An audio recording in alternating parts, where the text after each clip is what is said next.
que a pandemia acabou levando o MST a se aproximar um pouco mais do público das cidades.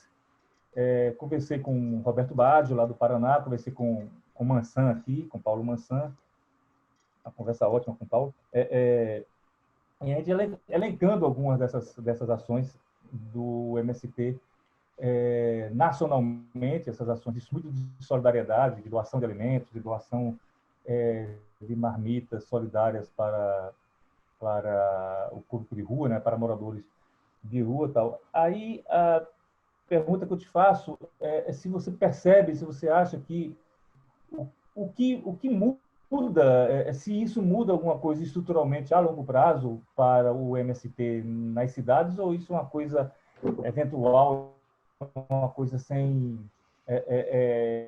que tem prazo para acabar? Ou tu acha que há uma mudança mais efetiva?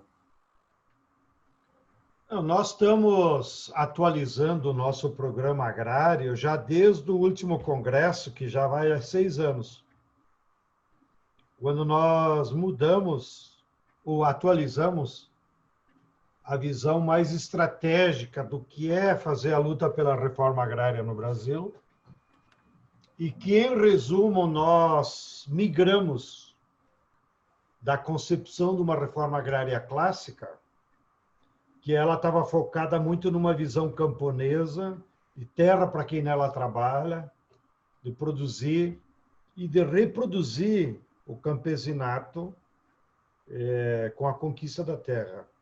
Então, nesses últimos 10 anos, nós temos feito muitos debates internos em que se atualizou a visão da reforma agrária e nós resumimos no enunciado de que agora nós lutamos por uma reforma agrária popular. Significa que ela não é mais uma reforma agrária camponesa apenas, mas ela tem que ser a favor de todo o povo.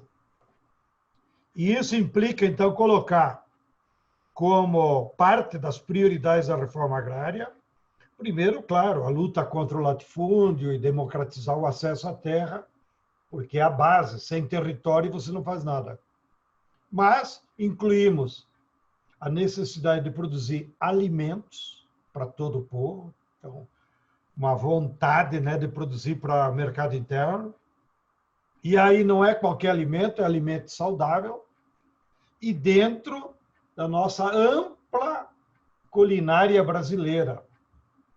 Só para você ter uma ideia, nos bons tempos do Lula, a Conab chegou a comprar 367 tipos diferentes de alimentos. Isso revela a riqueza que há na cultura brasileira do que a gente chama de alimentos, tá? Que às vezes a gente só reduz no milho, na farinha de milho, na mandioca, não sei o quê. Bom, e então, para produzir alimentos saudáveis, é preciso adotar a agroecologia. A agroecologia passou a ter uma centralidade maior. Para poder produzir em escala e levar para a cidade, é preciso incorporar com mais força política a agroindústria. E a agroindústria só organiza se for da forma cooperativa, porque o camponês individualmente ele não vai poder ter uma unidade industrial, né? Precisa capital, precisa divisão de trabalho, precisa muito esforço, né? E também incorporamos nesse nosso programa de reforma agrária popular a defesa da natureza, que entra outros temas, né? Da defesa da água, da defesa das florestas, daí também a nossa campanha de plantar 10 milhões de árvores por ano, né? E incorporamos o tema da educação, que já vinha da nossa experiência, mas com maior vontade política, de que o movimento tem que lutar para que a sua base social, independente de idade, tenha acesso a todos os níveis de educação. Desde a ciranda infantil, que nós chamamos as nossas escolinhas pré-alfabetização, ensino fundamental, ensino médio, e o acesso à universidade, que basicamente se dá pelo Pronera, né? Para garantir que os filhos de camponês não migrem para a cidade, façam o curso superior sem sair de casa. E então esse programa nós já vimos aplicando. De certa forma, também com o programa do PAA, que era a compra antecipada de alimentos, que no final do segundo mandato do Lula teve uma relevância muito grande. E o PA, ele é um mecanismo muito interessante, que pode servir de exemplo para muitos países, inclusive. É que a Conab, como gestora, ela faz um contrato que te garante o pagamento à vista de qualquer alimento que você produzir. E o agricultor, então, recebia orientação, o assentado, seja individual, mas melhor ainda, de forma coletiva da sua associação do assentamento, ele recebia orientação da Conab. Essa produção que você está me prometendo produzir, você entrega tal dia lá naquele hospital, lá naquela escola, lá naquele quartel, lá naquela cadeia. E então eram entregas sociais. Né? Então isso já vinha aproximando o MST do público urbano, dos trabalhadores. Porque mesmo quando eram como entregas sociais, você vai encontrar quem lá na escola? As merendeiras, né? Os trabalhadores. Quem que você vai encontrar lá na cadeia? Os servidores públicos da segurança. Quem que você vai encontrar num quartel? A polícia. Né? O exército, que nós tínhamos contrato com o exército. Então, já havia uma integração, eu diria, de uma aproximação maior com o público urbano de forma direta, proporcionado por esse mecanismo. Assim como outro mecanismo que foi fundamental, que foi a lei do PENAI. Já existia o PENAI antes, que é a merenda escolar, financiada pelo MEC. Todo o dinheiro do MEC ia lá para a escola, ou para a prefeitura, e a prefeitura fazia um edital. Aí entrava todas as ilações políticas, às vezes até corrupção, mas o que mais nos chocava, eu sempre cito como exemplo, uma vez eu fui num assentamento no sul do Piauí, e sempre eu vou visitar as escolas também, aí na hora da merenda as crianças estavam comendo uma bolacha daquela do Balduco, que é fabricada aqui em Campinas, ou americana. Às vezes é um absurdo, né? Tu levar bolacha pré-industrializada para o sul do Piauí, uma vergonha. Né? Então, a lei do PENAI obriga que, no mínimo, 30% deve ser da agricultura familiar. O ideal seria impor 100%. O ideal seria impor um mínimo de percentual de produto alimentício agroecológico. Mas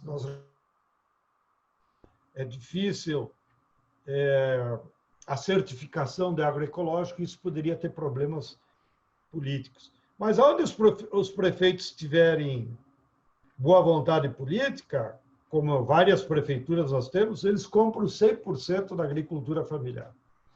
Isso gera uma revolução no município, porque então a merenda escolar vai ser dos próprios alimentos que as crianças estão acostumadas a comer em casa.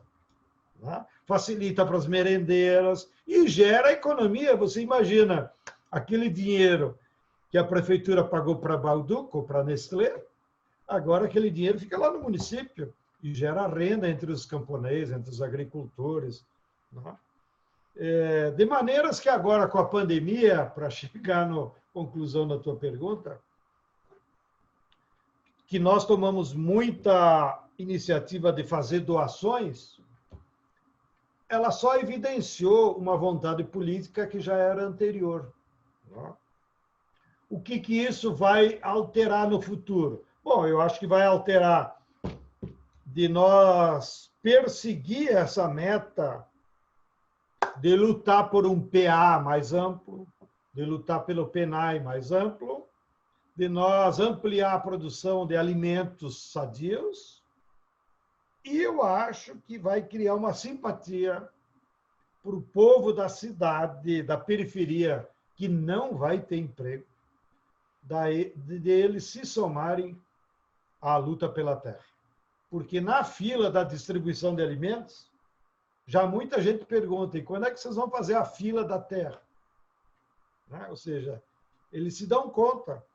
E daí nós, inclusive, já estamos discutindo publicamente de que talvez não, que no pós-Covid nós temos que intensificar a pressão para que o governo, o INCRA, ou mesmo governos do Estado, desapropiem áreas próximas das cidades.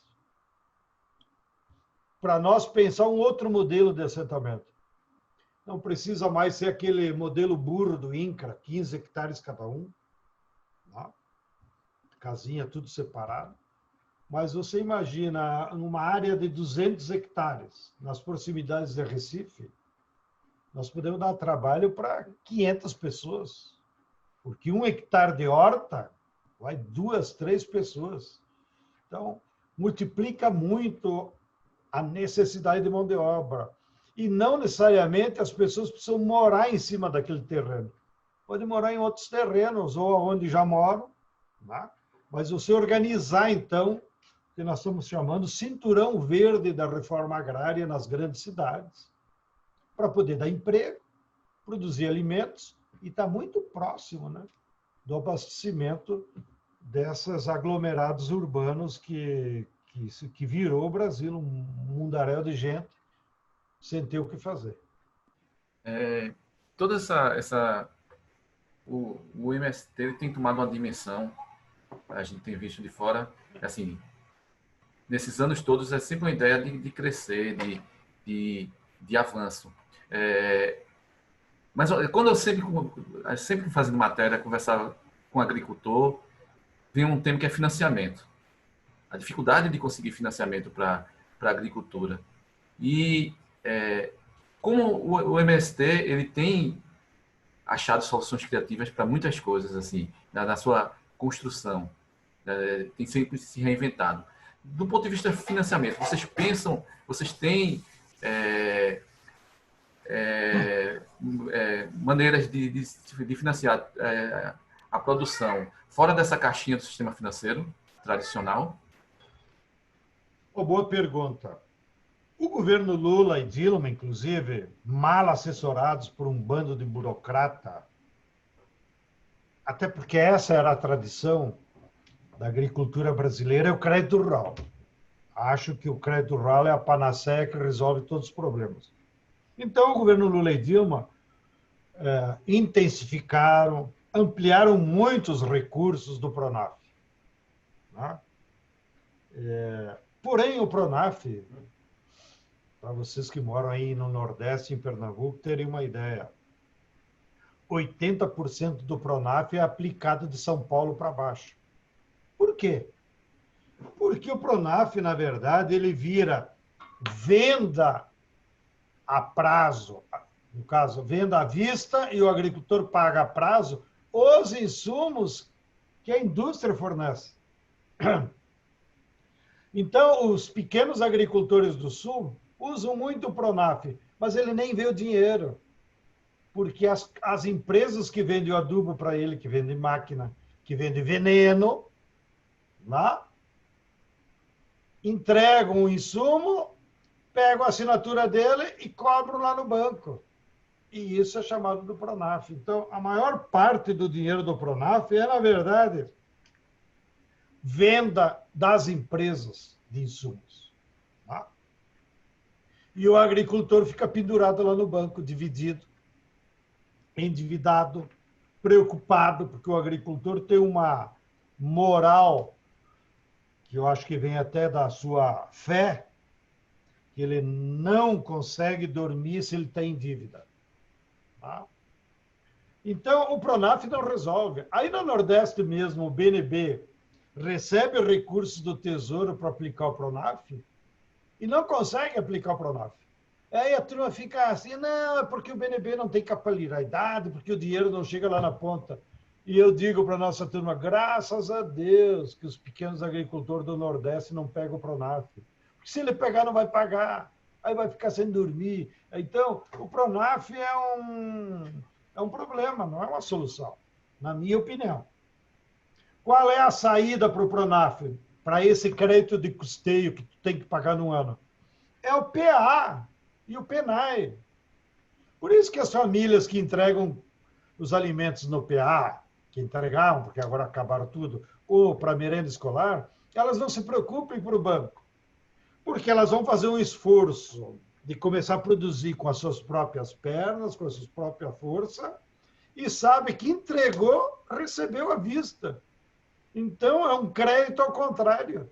E com esse dinheiro à vista, daí ele faz novo investimento, aí ele vê onde que dá mais dinheiro, ou seja, então ele começa a acumular excedente sem depender do banco e sem pagar juro, e sem ficar naquela agonia, né? Agora eu tenho que assinar. Fora toda a sacanagem do gerente do banco, que o sujeito, ao apresentar uma proposta de crédito pelo Pronaf, o cara do banco já vem com a receitinha. E quanto você vai gastar de agrotóxico? Não, mas eu não quero agrotóxico. Não, mas tem que ter, senão a tua planta vai morrer. Entendeu? Depois vem, mas é norma do banco que tu tem que fazer seguro de vida. Pô, seguro de vida para quem mora no interior, francamente, bom, morrer ele vai morrer igual. Pode ter acidente? Tem, mas não é o Pronaf que vai segurar um acidente de moto, né? Então, o gerente também é muito sacana. Tanto é que esses dias eu estava vendo uma matéria no Valor, que é um jornal da burguesia, então não está mentindo para eles mesmos. O Pronaf, embora tenha juro de 6%, mas depois de somando esses penduricalhos que o gerente vai botando, ele acaba por 12%, 13% de juro, que é um juro altíssimo numa economia sem inflação, como a nossa, né? Ou seja, você tem do teu trabalho, tira 12% que vai para o banco, né? Que não fez nada, só te adiantou dinheiro. Então, a solução para o crédito, para pequeno agricultor, o crédito de custeio, se chama PA e PENAI. Aí ele não fica endividado. Porém, há duas demandas que nós também, com frequência, conversamos, que é agroindústria, para uma cooperativa. Então, se uma cooperativa aí do Nordeste quer botar um abatedor de cabrito, ou quer botar uma pequena agroindústria para fazer suco de frutas, quem é que empresta dinheiro para ela? Não. Os bancos, mesmo o banco público com o BNB, Caixa e tal, todos eles exigem garantias. Está na norma, tem que ter garantia. Sim, mas nós dizemos, o próprio projeto, então, se eu vou instalar uma agroindústria, essa agroindústria, eu vou botar em equipamentos, em prédio, o próprio projeto devia ser a garantia, mas eles não aceitam. Então, o que isso significa? Que todos os projetos para financiar a agroindústria é para quem já é rico, é para quem já tem. Então, o instrumento de crédito de investimento no Brasil é um instrumento concentrador de renda, com dinheiro público. Né? Porque ele só empresta para quem tem garantia. Ora, quem tem garantia é porque já tem capital, né? E só quer expandir. Bom, e o outro problema que nós temos nas nossas associações, nas nossas cooperativas, é o capital de giro. Né? É recorrente em todas elas. Então, mesmo que tu organize uma associação aí no Nordeste de mel, ou uma associação para vender não sei o quê, tu tem que ter um capital de giro até levar na feira, voltar. Isso vai uns 6 meses para o negócio girar, como diz o nome. De novo, qual é o banco que empresta uma associação para uma cooperativa capital de giro? Tá? Se emprestar, como acontece, eles cobram 30% de juros, 38% de juros, que é o que às vezes cobram dos comerciantes. Tá? Bom, então, nós estamos dialogando com companheiros dessa área de finanças e nós criamos o FINAPOP, Financiamento Popular para Alimentos Saudáveis. Ficou com sigla FINAPOP. O que é o FINAPOP? É um mecanismo legal de nós tentar tirar o banco do meio e captar os recursos direto de pequenos e médios investidores. E esse pequeno e médio investidor vai receber a mesma coisa do Pronaf, 4% por ano, que é o dobro da poupança. Ele pode tirar da poupança que ganha 2 e botar no FINAPOP, que vai ganhar 4. Porém, é menos burocrático. E ele vai decidir. Então, só para dar um exemplo, nós lançamos um FINAPOP lá no Ceará para mel. Então, as pessoas de boa vontade que têm R$5.000 no banco ou tem 100 mil reais. Ah, eu estou interessado nesse projeto, é um projeto interessante de mel orgânico, vai ajudar a agricultura familiar, eu boto meus 50 mil aí. Não? Então, por hora, nós estamos trabalhando com projetos pontuais dirigidos a cooperativas, onde a pessoa que vai investir sabe para onde vai o dinheiro. Vai ser para aquele projeto. A vantagem é isso, que tu tira o banco do meio, desburocratiza, não tem a história de garantias, e o sujeito que emprestou dinheiro, ele tem uma garantia que é uma tal de CPR, tipo uma nota de promissória que a cooperativa ou a associação assina. Então, é tudo legalzinho, normatizado, não tem risco.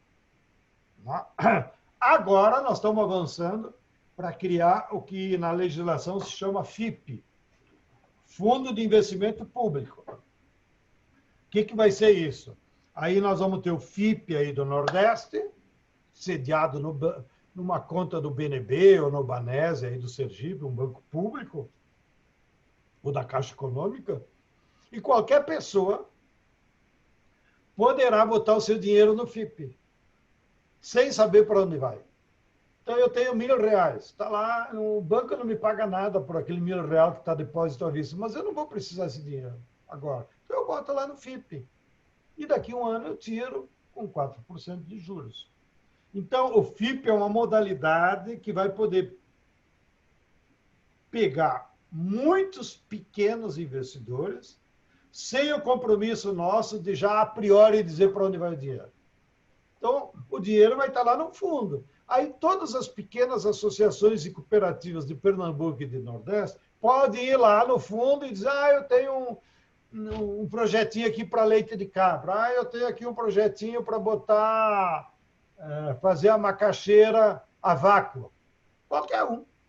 Né? Pequenos projetos, vai pagar 4%, que é o menos que o Pronaf, e vai poder acessar.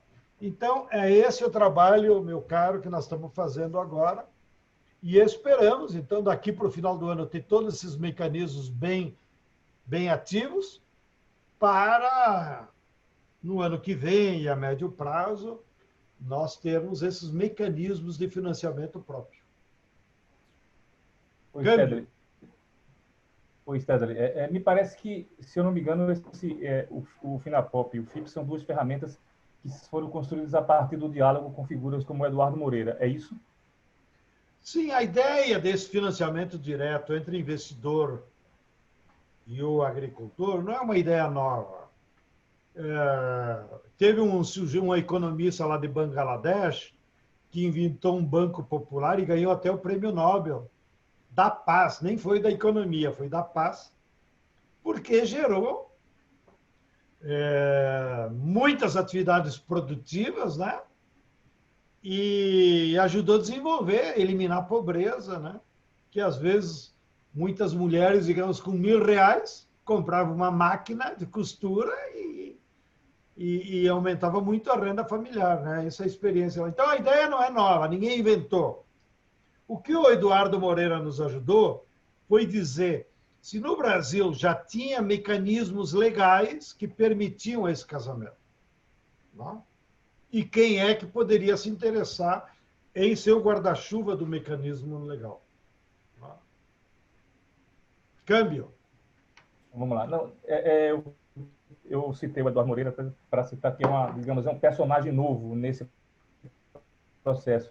Ao mesmo tempo que o MST e outros movimentos sociais travam esses diálogos com novos personagens, também enfrentam como todos nós, na verdade, né? Essa momentânea ou circunstancial hegemonia do discurso conservador. Então, na verdade, são dois movimentos antagônicos que acontecem simultaneamente. Dentro dessa percepção, para vocês, do MST, para João Pedro Stedley, essa luta nesse momento é contra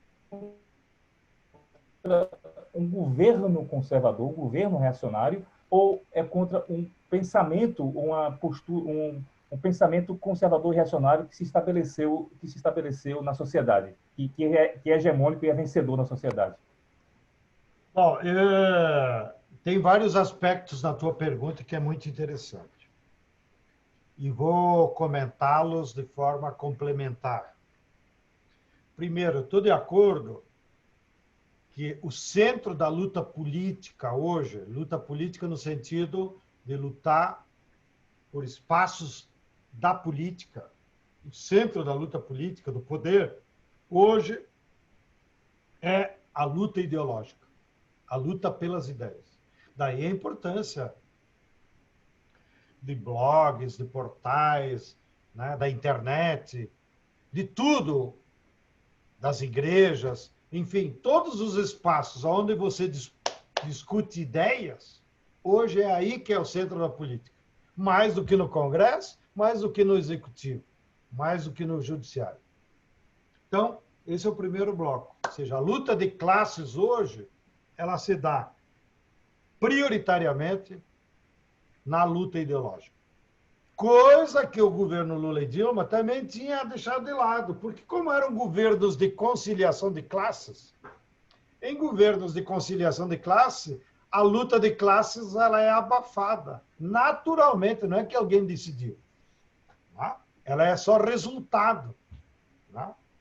Bom, segundo tópico que eu queria dizer, a sociedade brasileira não é conservadora. A sociedade brasileira é uma sociedade progressista nos seus hábitos culturais, no seu comportamento, na sua alegria, né? No seu jeito de ser. O povo brasileiro não é conservador.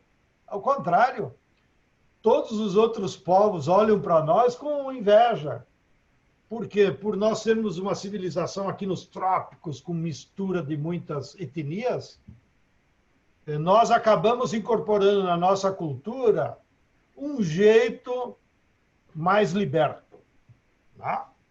Então, eu não sou favorável à ideia de que a sociedade brasileira é conservadora, aqui agora o mundo está acabando. Terceira coisa que eu queria frisar, porque às vezes se confunde racismo com conservador. O Estado brasileiro e as instituições burguesas brasileiras sempre foram racistas. É a marca de 400 anos de escravidão. Então, é evidente que nós temos que denunciar o racismo que está incrustado no Estado brasileiro, nos seus aparatos, está incrustado no Poder Judiciário, está incrustado no Legislativo, está incrustado no Poder Judiciário. E está incrustado na burguesia. Mas a burguesia no Brasil é 2% da população. Então, claro, tem os lumpenburguês, tipo essa mulher do prefeito aí, que acabou provocando a morte do menino. É uma atitude racista, o desprezo que ela teve com aquela criança. Tá? Bom, mas o racismo, ele é um desvio pior que o conservadorismo. Aí é um desvio da burguesia brasileira, que vem lá dos 400 anos de escravidão. Tá? E que nós devemos denunciar e combater. Qual é a etapa atual dessa luta ideológica que eu me referi no início? A etapa da luta atual da luta ideológica é o fenômeno do tal do fake news. Por quê? Porque o maldito da turma lá da... Estou procurando aqui, já volto.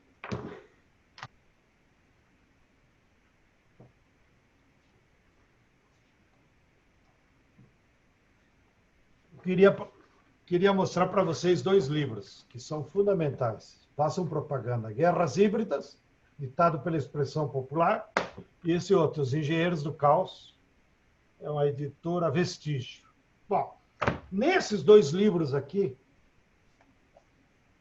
um foi escrito com uma tese de doutorado em Londres e o outro é um intelectual italiano, Giuliano, da Nápoles, da Empoli.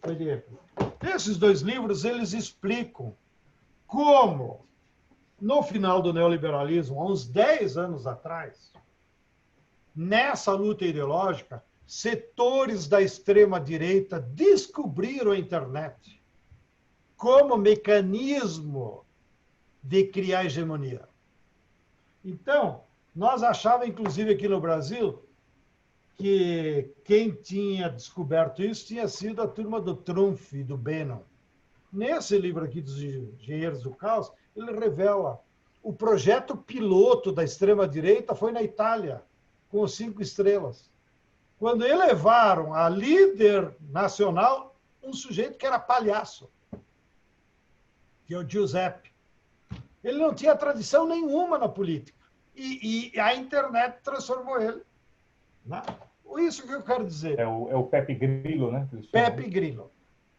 Pepe Grillo é o apelido, né? O nome dele é Giuseppe. Bom, então o que eu quero dizer? A extrema-direita descobriu na internet mecanismos para, utilizando as mentiras, as fake news, e bombardear a população, tá? Com isso criar uma hegemonia das suas ideias. Bom, então, aí dependeu de um avanço tecnológico. Veja, não é nada de conservador nem de atraso. De um lado, o poder econômico da extrema-direita, por trás deles estão bancos, não é qualquer partidinho, é bancos.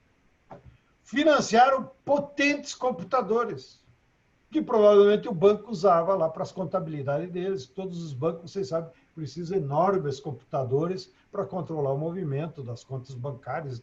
Aqui em São Paulo, o Banco Itaú tem um edifício de 12 andares, que é só computadores, onde está a central de computação deles. Tá? Bem, então, de um lado, a extrema-direita tinha que ter poder econômico para ter potentes computadores, e, de outro lado, também na tecnologia, ele tinha que pegar o incauto cidadão comum pelo celular. Não precisa mais ter o computador, não precisa mais ser intelectual, vir aqui estudar por computador. Ele recebe a mensagem dentro do metrô, dentro do ônibus, no banheiro, no celular. E o pior, acredita. Tá? Então, as fake news hoje, ela não é uma manifestação conservadora. Ao contrário, usa a tecnologia mais avançada. Mas ela é a manipulação das ideias.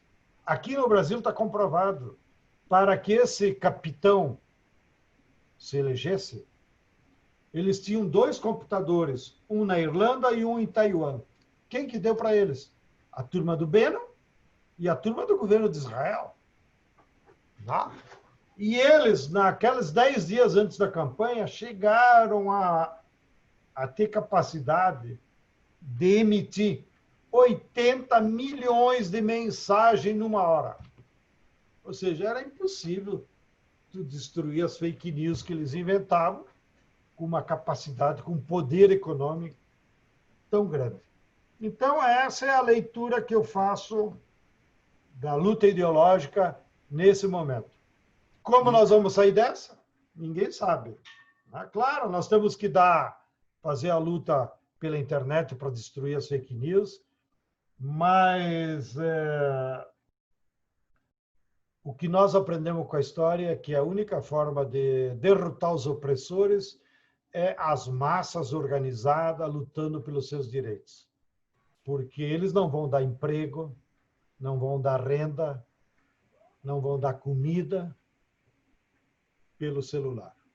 Ou seja, as fake news, elas têm um limite da vida real. Né? Então, cabe a nós, da classe trabalhadora, da esquerda, seguir os velhos ensinamentos, além de tentar combatê-los, mas o nosso centro está em organizar a população para que a população lute pelos seus direitos fundamentais. Câmbio. Mas você está otimista, pessimista? Como é que você sente essa situação? Você que está ali no front. Quem lida com o povo nunca pode ser pessimista. Ô, Stephanie, quem é pessimista tem que torcer lá para o Náutico. Aí tu sabe que sempre vai perder, então tem que ser pessimista sempre, né? Agora, quem trabalha com o povo tem que ser otimista, ou seja, eu não digo isso por idealismo ou por... É porque é da dialética. Né? O capitalismo não vai resolver os problemas do povo. Mas também não vai morrer no hospital, né? Então, nós temos que ter sempre energias e vontade política para organizar o povo, para organizar a luta, para vir as mudanças necessárias. E por que eu estou otimista agora? Não é por causa do Bolsonaro. Ainda que ele fique 4 anos aí, apesar que eu queira que ele caia amanhã. Tá? Mas, qual é a essência da contradição deles? É que o capitalismo está numa grave crise em todo o mundo. E aqui no Brasil, todas as correntes, inclusive da direita, reconhecem. O Exército, o ministro do Exército reconhece que nós estamos vivendo a pior crise de toda a nossa história, desde que aqui deixou de ser Pindorama e virou Brasil. Porque é uma crise econômica, mas não é uma crise de setores, é uma crise do sistema capitalista. Então, olha a contradição que eles têm. Os bancos continuam ganhando dinheiro, né? As multinacionais continuam ganhando dinheiro, mas a economia como um todo não resolve mais a produção dos bens necessários da população. Essa é a contradição. Então, de que adianta os bancos ganhar dinheiro se dia mais, dia menos, essa massa vai se insurgir? Porque o sistema não é mais progressista. Aí sim, o sistema capitalista é do passado. Porque ele não... Antigamente ele era progressista, porque ele garantia emprego, garantia renda, ele era progresso. Agora não, o capitalismo é do atraso, porque ele não consegue resolver o problema das pessoas. Então as pessoas, em algum momento, vão se dar conta por quê. Não? Nós estamos vivendo uma crise social. Não? Notem 2 dados, só para vocês verem. O IBGE, no seu pesquisa do PNAD, que é por amostra de domicílio, revelou há um mês atrás que nós temos hoje no Brasil 88 milhões de trabalhadores adultos, acima de 16 anos, que não trabalham. E, de outro lado, nós temos 86 milhões que trabalham. Não há situação igual no mundo, em toda a história da humanidade, em que uma sociedade se conformou em que a maioria não consegue trabalhar. Portanto, não se realiza como cidadão, portanto, não se realiza como pessoa. Porque a pessoa que não trabalha vira um pária da sociedade. E perde, inclusive, a autoestima. Né? Se gera 1001 problemas. Então, não há paralelo na história da humanidade em que tenhamos uma sociedade num determinado território que o número de pessoas que não trabalham é maior que os que trabalham. Segundo, li hoje de manhã no Valor, que leio todos os dias de manhã.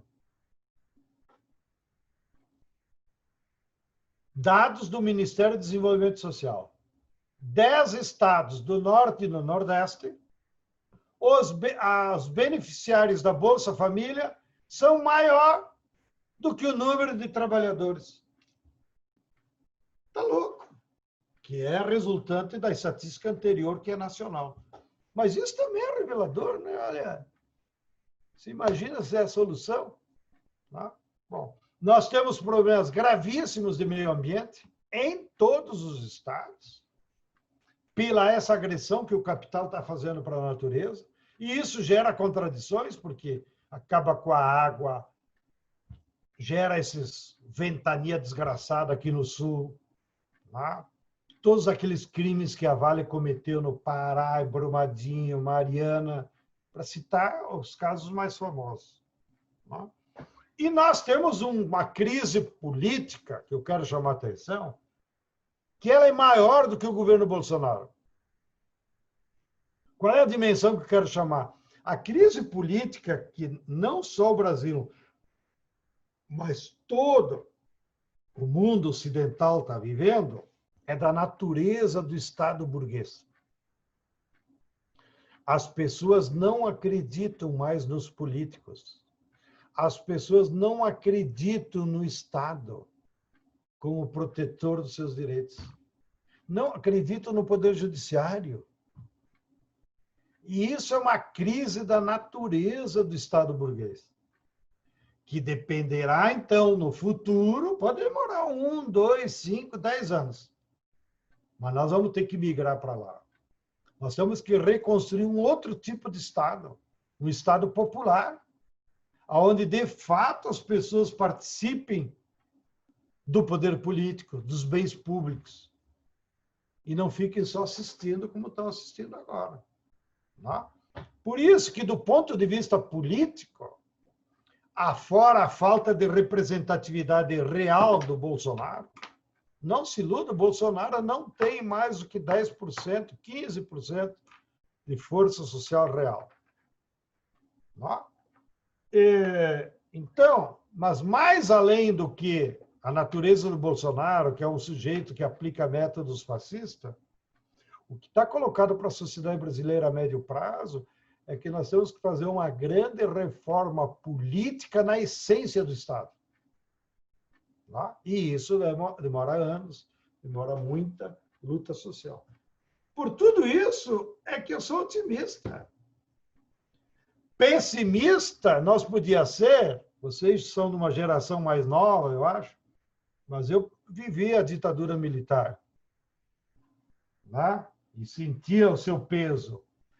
A ditadura militar era uma ditadura do ponto de vista das normas democráticas, a economia crescendo, portanto, dando emprego e renda para as massas, e o povo voltando na arena. Aí era a tragédia.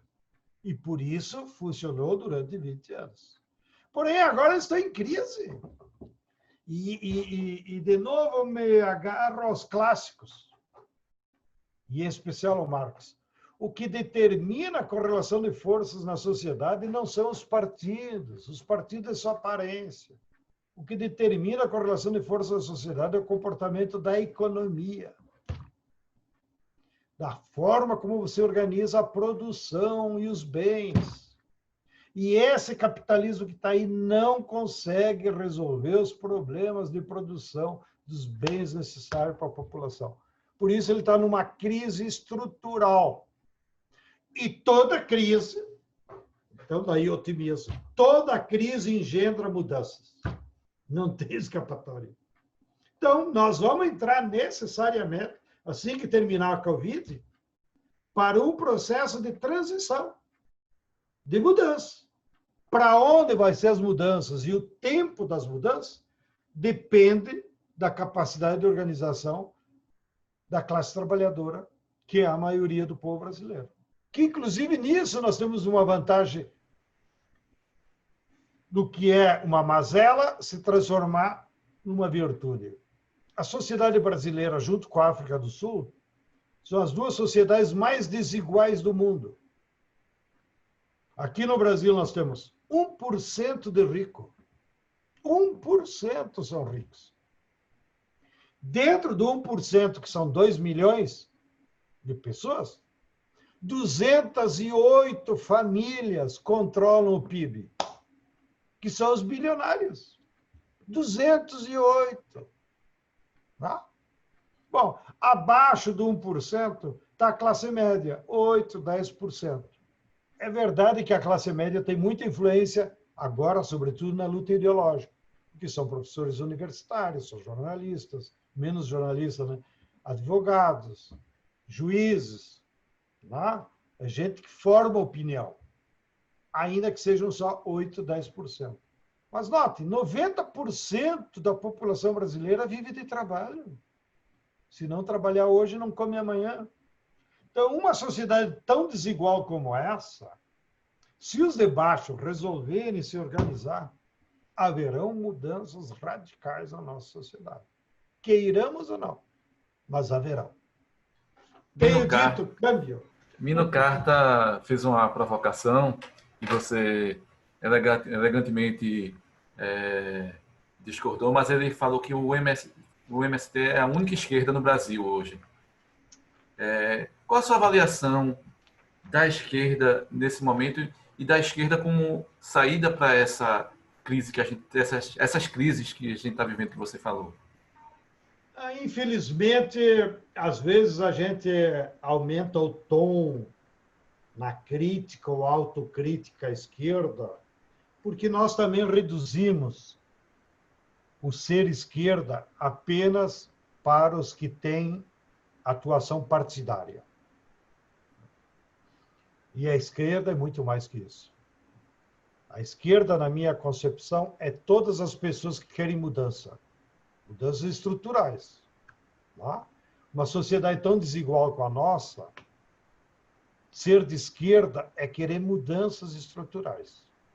Então, às vezes as pessoas são de esquerda sem saber que são. Um pastor, um padre, um professor universitário, um educador lá no interior do Piauí, que fica lá com a paciência dele ensinando as crianças. Isso é uma pessoa de esquerda que está dando a sua energia para mudanças na sociedade. Tá? E, claro, nesse programa que eu estou colocando de esquerda, a bandeira número 1 é a luta contra a desigualdade social. Nós temos que se indignar todos os dias. Não podemos aceitar viver numa sociedade com essas diferenças. Tá?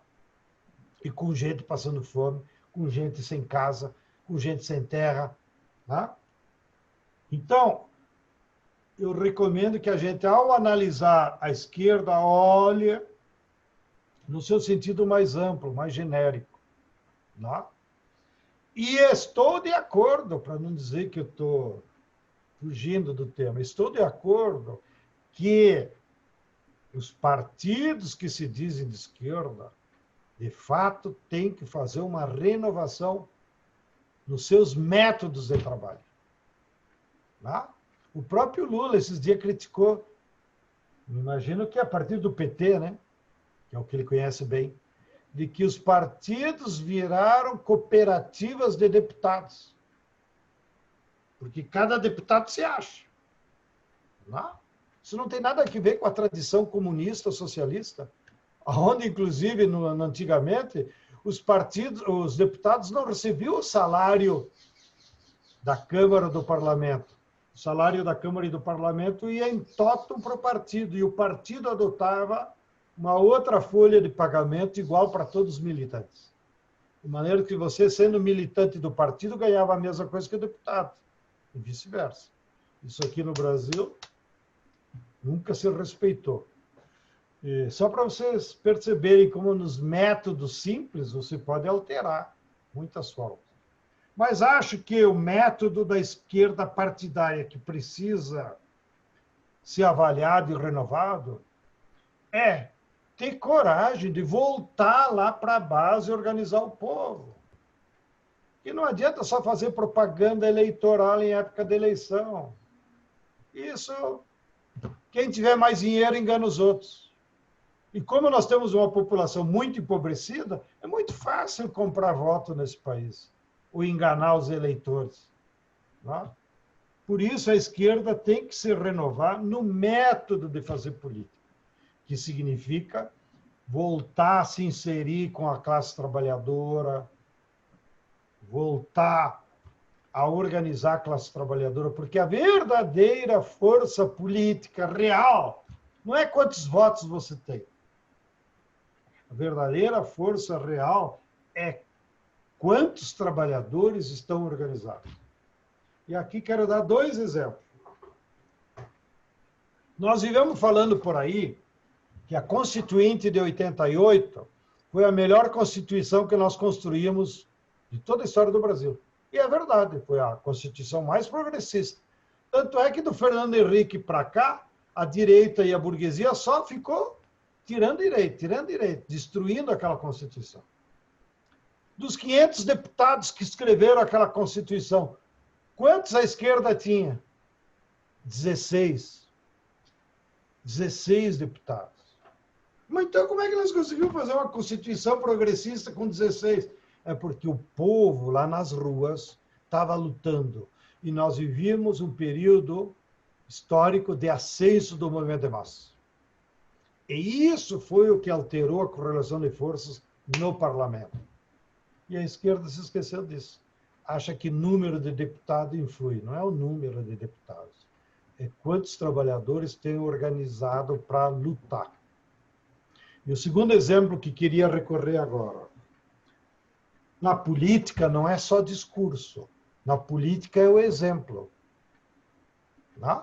Não é propaganda, é o exemplo. A pedagogia do exemplo. Ela é fundamental para te aglutinar força. E agora, essa semana, nós perdemos Dom Pedro Casaldáliga. Uma referência como bispo. Mas como era Dom Pedro? Vivia lá numa casinha humilde, num bairro, vivia de chinelo de dedo. Não precisa todo mundo usar chinelo de dedo. Mas olha a diferença que tem mesmo nos nossos partidos. Olha como vivem os deputados. Olha como eles se comportam. Um bando de assessor, 2, 3 carros novos. Você acha que o povo não se dá conta disso? É óbvio que isso aí tem que mudar. Então, a pedagogia do exemplo dos dirigentes, dos líderes, das lideranças, é fundamental na mudança de método de fazer política. Câmbio. Bom, na esteira da pergunta de Sérgio e da sua resposta, fazer um comentário.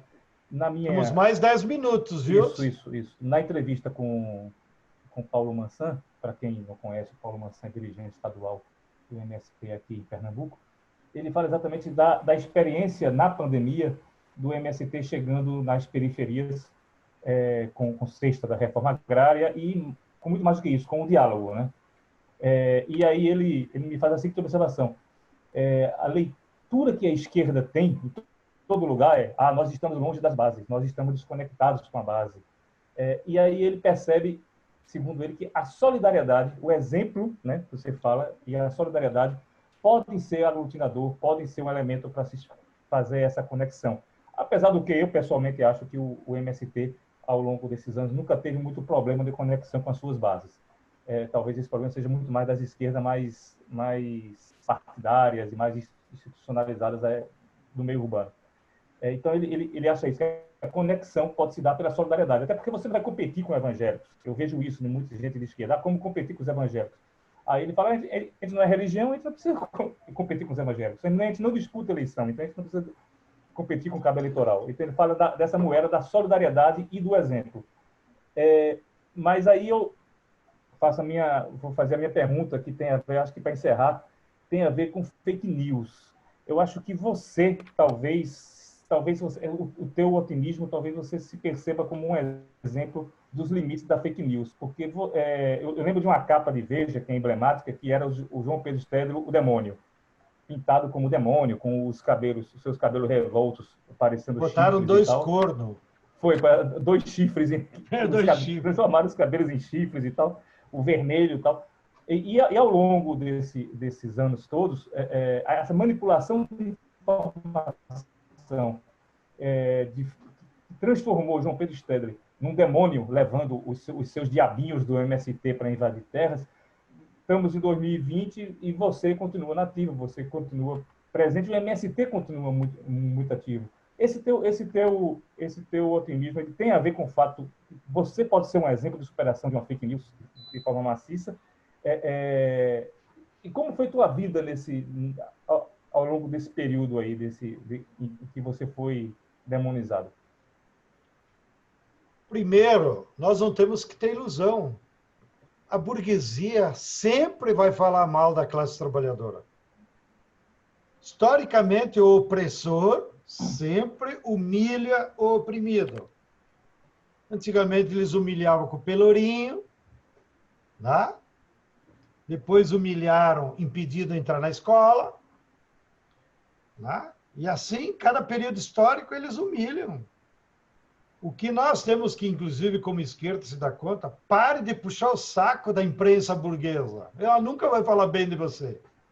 E não se iluda, né? Que tinha muita gente que se iludia. Não, vou escrever um artigo na Folha de São Paulo, achando que vai influir. Eu até posso escrever, eu escrevo num portal que é da Folha, o Poder 360. Mas eu não me iludo com aquilo. Tá? Eu escrevo para disputar lá um espaçozinho. E também, eu acho que psicologicamente a gente tem que estar preparado. Nós estamos numa luta de classe. O centro da luta de classe nesse período é a luta ideológica. Aí eu vou ficar chateado porque a burguesia fala mal de mim? Santa paciência, é o papel deles. Não? O que nós temos que fazer é o nosso trabalho. E o nosso trabalho é se comunicar com a massa, os trabalhadores, os pobres, de mil e uma forma. Às vezes tu se comunica com uma rádio comunitária, com um portal, e às vezes você se comunica com exemplo, entregando comida, a solidariedade, os agentes. Isso também é forma de comunicação. E as massas entendem. Tá? E eu acho que ainda nesse aspecto é preciso que a gente gaste mais energia do ponto de vista interno com a formação da nossa militância. É impressionante, eu fico chocado como a nossa militância já não estuda. Isso é grave. Isso é muito grave. Porque uma coisa é tu ficar na internet aí disputando as ideias. Agora, a formação ideológica, ou seja, tu ter uma leitura consistente da realidade só estudando. Tá? Não adianta você dizer, o mundo é dominado pelas fake news. E eu digo, leia esses 2 livros e tal. Se o cara não lê esses 2 livros, ele não vai entender o que tem mesmo por trás. E para ler esses livros, tem que ter paciência, tem que ter estudo, tem que ter curso. Então, eu reivindico, como parte dessa renovação dos métodos da esquerda, é que nós temos que ampliar muito mais os cursos de formação política para a nossa militância. Porque é aí que você constrói as leituras ideológicas das mudanças anticapitalistas. Senão, só fica na aparência, só fica nesse... Né?